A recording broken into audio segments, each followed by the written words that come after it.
ನನಗೆ ಡೈವೋರ್ಸ್ ಕೊಡ್ತಾನಂತ. ಅದನ್ನ ಕೇಳ್ಕೊಂಡು ನೀವು ಸುಮ್ಮನೆ ಇದ್ರಾ? ಹಲ್ಲು ಉದುರಿಸ್ಬಿಡ್ತಿದ್ದೆ ಅವನಿಗೆ. ಅವನಿಗೀಗ ಅರ್ಚನನ ಎಲ್ಲ.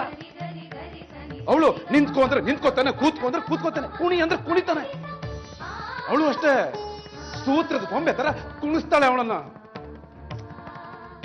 ಮಂಕಿಡ್ತಿದ ಅವನಿಗೆ. ಮಾಟ ಗಿಟ್ಟ ಮಾಡಿಸ್ದಾಳೆ ಏನೋ.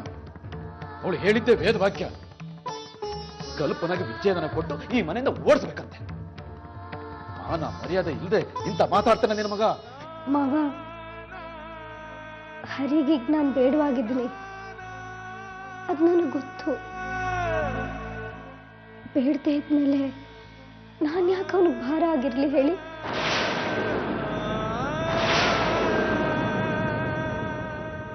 ಅವನ ಪ್ರಕಾರ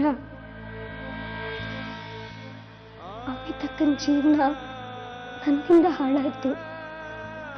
ಹಾಗೆ ಅನ್ಕೊಳ್ಳಿ ಬಿಡಿ, ಬೇರೆಯವ್ರು ನಂಬಲಿ ಬಿಡ್ಲಿ, ಅದು ನನಗೆ ಬೇಕಾಗಿಲ್ಲ. ಹರಿ ಹೇಳ್ದಾಗೆ ಮಾಡಿ ಮಾವ. ಅದೆಲ್ಲ ನಾವು ನಿರ್ಧಾರ ಮಾಡ್ತೀವಿ, ನಿನಗೆ ಬೇಕಾಗಿಲ್ಲ. ಒಳಗೋ ಕೆಲಸ ನೋಡಿ ಹೋಗು. ಕಲ್ಪನಾ ವಿಚಾರದಲ್ಲಿ ನಾವೊಂದು ಕಣ್ಣು ಇಟ್ಟಿರಲೇಬೇಕು. ಹರಿ ಅರ್ಚನನಿಂದ ಅವಳನ್ನ ತುಂಬಾ ದೂರ ಇಡಬೇಕು. ಹರಿ ನಮ್ಮ ಅರ್ಚನನ ನಂಬ್ತಾನೆ. ಆದ್ರೂ ಎಂತ ಸಮಯ ಬರುತ್ತೋ ಯಾರಿಗ್ ಗೊತ್ತು? ಅದಕ್ಕೂ ಒಂದು ವಿಧಾನ ಇದೆ.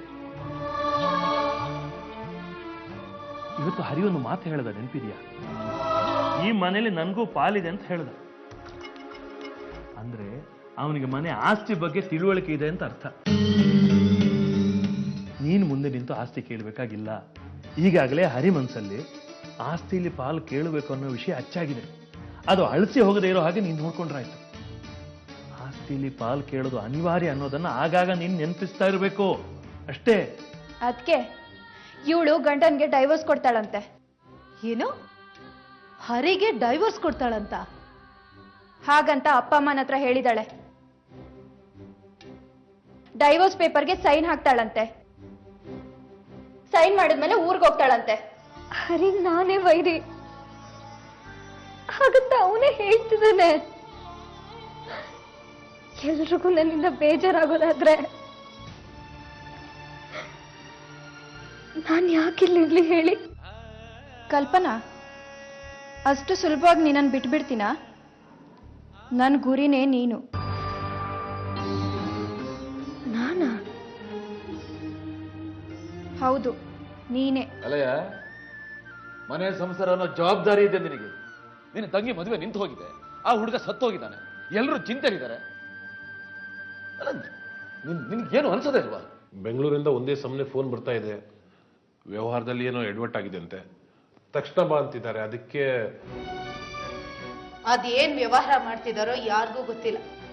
ಬೆಂಗಳೂರಲ್ಲಿರೋ ಫ್ರೆಂಡ್ಸ್ಗೆ ಊರಲ್ಲಿ ಎಸ್ಟೇಟ್ ಮಾಡ್ತಿದ್ದೀನಿ ಅಂತಾರೆ, ಇಲ್ಲಿ ಬೆಂಗಳೂರಲ್ಲಿ ರಿಯಲ್ ಎಸ್ಟೇಟ್ ಮಾಡ್ತಿದ್ದೀನಿ ಅಂತ ಹೇಳ್ತಾರೆ. ಏನ್ ರಿಯಲ್ಲೋ ಏನ್ ಕತೆನೋ ಒಬ್ರಿಗೂ ಒಂದು ಅರ್ಥ ಆಗಲ್ಲ ಅತ್ತೆ. ಸರಿ ಹೋಗು. ಛತ್ರ, ಅಮ್ಮಿ ಬಗ್ಗೆ ನೀನೇ ಕಾಳಜಿ ತಗೋಬೇಕೆ. ನಮ್ಗಿಂತ ನಿನ್ ಮಾತು ಅಂದ್ರೆ ಸ್ವಲ್ಪ ಕೇಳ್ತಾಳ ಅವಳು.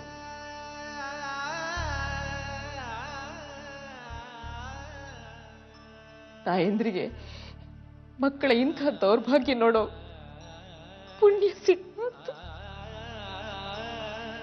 ನೋಡಿ ಅಮ್ಮ, ಅಮಿತಾ ನನ್ನ ಮಗಳಿದ್ದಾಗೆ, ಅವಳಿಗೆ ಬೇರೆ ಮದುವೆ ಮಾಡಿ ನಮ್ಮ ಮಗಳಿಗೆ ನಾವು ಉಡುಗೊರೆ ಕೊಟ್ವಿ ಅಂತ ತಿಳ್ಕೊಳ್ಳಿ. ಇನ್ನೆಲ್ಲಿ ಮದ್ವೆ? ಹಣವನ್ನೇ ಗಂಡ ಅಂತ ತಿಳ್ಕೊಂಡಿದ್ಲು.